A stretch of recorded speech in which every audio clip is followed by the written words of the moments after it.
Right now, as you're watching this video, there's probably a voice in your head telling you something negative.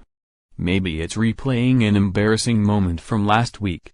Maybe it's whispering that you're not good enough, and here's the thing nobody tells you, that voice is lying to you. But by the end of this video, you are going to learn exactly how to shut it down. Stay with me, because what I'm about to show you changed everything for me. Before we dive in, I want you to do something weird with me. Close your eyes for just 3 seconds and try not to think about a purple elephant. Go ahead, I'll wait. You just thought about a purple elephant, didn't you? That's because your brain doesn't process negatives very well. When you tell yourself don't think negative thoughts, you're actually reinforcing them. This is the first trap most people fall into, and it's exactly why traditional advice doesn't work. But I'm going to show you what actually does. Look, I'm not a therapist, but I spent 3 years battling negative thoughts that nearly destroyed my life. I'd wake up at 3 a.m. with my mind racing, replaying every mistake, every rejection, every failure. I tried positive affirmations. I tried ignoring the thoughts. I tried everything the internet told me to do. Nothing worked. Until I discovered something that psychologists have known for decades but nobody talks about in simple terms, and I'm not alone in this struggle. Studies show that the average person has between 12,000 to 60,000 thoughts per day, and 80% of them are negative. That's insane. We're literally programming ourselves to suffer. But it doesn't have to be this way. Here's what's really happening in your brain. Negative thoughts aren't the enemy.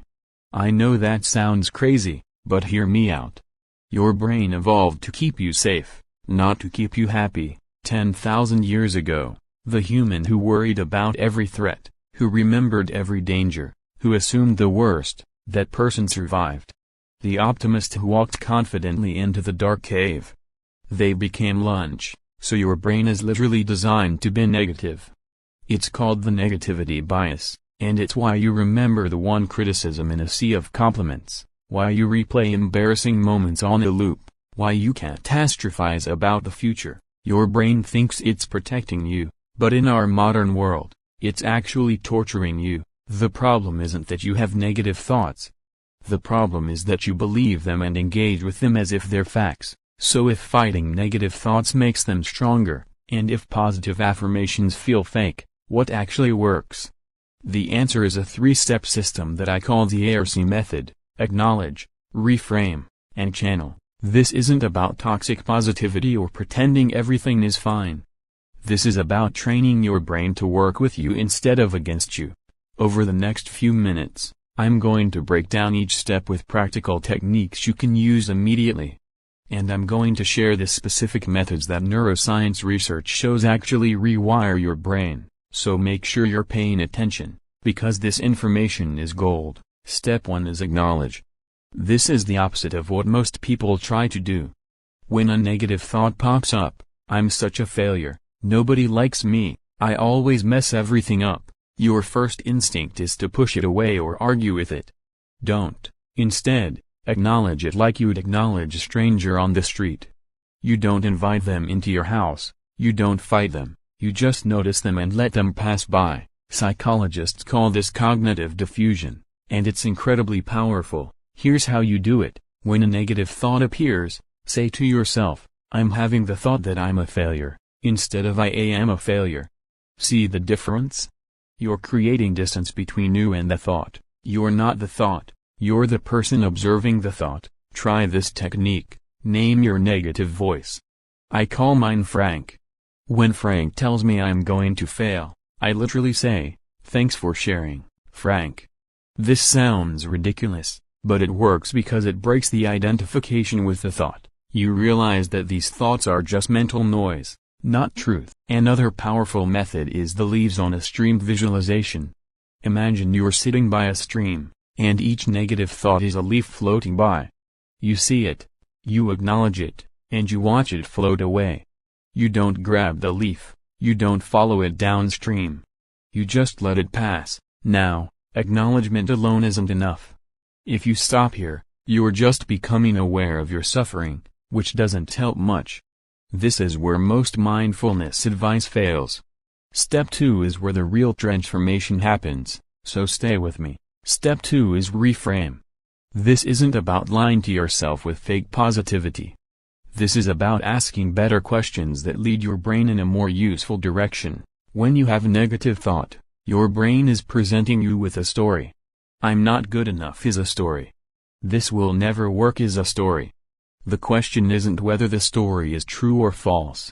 It's whether the story is useful. Here's the game changer. Instead of asking is this thought true?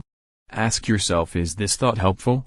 That one shift changes everything. Let me give you a practical example. You make a mistake at work, and your brain says, "You're so stupid. You always mess things up." Old approach. Argue with it. "No, I'm not stupid." New approach. Is this thought helping me fix the problem or learn from this mistake? The answer is no. So you can dismiss it not because it's false, but because it's useless. Here are 3 powerful reframing questions you can use. 1. What would I tell my best friend if they were thinking this? We're always kinder to others than ourselves. Use that. 2. What's another way to look at this situation? There's always another perspective. Force yourself to find it. 3. What can I learn from this? This shifts your brain from judgment mode to growth mode. Even in the worst situations, there's something to learn. There's also a technique called evidence gathering. When your brain says I always fail, challenge it with evidence. Is this actually true? Have I never succeeded at anything? Your brain is being dramatic. Make it show receipts. The key is you're not trying to convince yourself that everything is perfect. You're simply refusing to let your brain run wild with exaggerations and catastrophes. Step 3 is channel. This is where you take all that mental energy and redirect it into something productive. Because here's the secret, negative thoughts often come from unused mental energy. When you're busy working on something meaningful, engaged in a challenging task, or helping someone else, negative thoughts have less room to take over. It's not that problems disappear, it's that you're too occupied with living to obsess over them. Here's what you need to do. Create what I call thought replacement activities. These are specific actions you take immediately when negative thoughts spiral. Not distractions, replacements. For me, it's a 5-minute intense workout. When my mind starts spiraling, I drop and do 50 push-ups or go for a sprint. Physical exertion interrupts the negative thought pattern because your brain can't catastrophize and regulate intense exercise at the same time. Other powerful channels. Call someone and ask about their day. Getting outside yourself kills rumination. Work on a creative project. Creation is the opposite of mental destruction. Journal for exactly 5 minutes. Set a timer. Write every negative thought, then close the book and move on. Learn something new. Your brain can't worry and learn simultaneously. The key is to have your channel ready before you need it. Don't wait until you're spiraling to figure out what to do. Make a list right now of 3 activities you can do in 5 minutes or less that fully engage your mind. And here's the advanced move, channel that negative energy into pursuing your goals. Feeling like a failure? Use that energy to work on the skill that will make you succeed. Worried about the future? Channel it into planning and preparation. Negative energy is still energy, you just need to redirect it. Before we wrap up, I need to tell you about the 3 mistakes that will sabotage this whole process. Mistake number 1, expecting immediate results. Your brain has been running negative patterns for years, maybe decades. It's not going to change overnight. You're building a new habit, and habits take time. Be patient with yourself. Mistake number 2, trying to eliminate all negative thoughts. That's not the goal and it's not possible. The goal is to change your relationship with them. You're learning to observe them without being controlled by them. Mistake number 3, going it alone when you need help. If your negative thoughts are overwhelming, persistent, or leading to serious issues like depression or anxiety, please talk to a professional. These techniques are powerful, but they're not a substitute for therapy when you really need it. There's zero shame in getting help, it's actually the smartest thing you can do. Let me recap the ARC method for you. Acknowledge, notice the thought without fighting it. Create distance by saying I'm having the thought that. Instead of identifying with it, reframe, ask better questions. Not is this true? But is this helpful? Challenge your brain's exaggerations with evidence. Channel, redirect that mental energy into productive action. Have your replacement activities ready to go. Here's what I want you to do right now. Pick one technique from this video. Just one. Maybe it's naming your negative voice. Maybe it's the 5-minute journal method. Maybe it's the "is this helpful?" question. Pick one and commit to using it for the next 7 days. Not forever, just 7 days. See what happens. And here's my challenge to you. When you try this and you see results, come back to this video and leave a comment about what worked.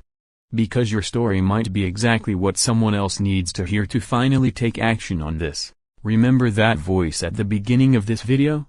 The one telling you something negative? It's still there, and it always will be, but now you know it's not telling you the truth. It's just your ancient survival mechanism doing what it evolved to do. The difference is, now you have the tools to manage it instead of being controlled by it. Your mind can be your greatest asset or your worst enemy. The choice is yours.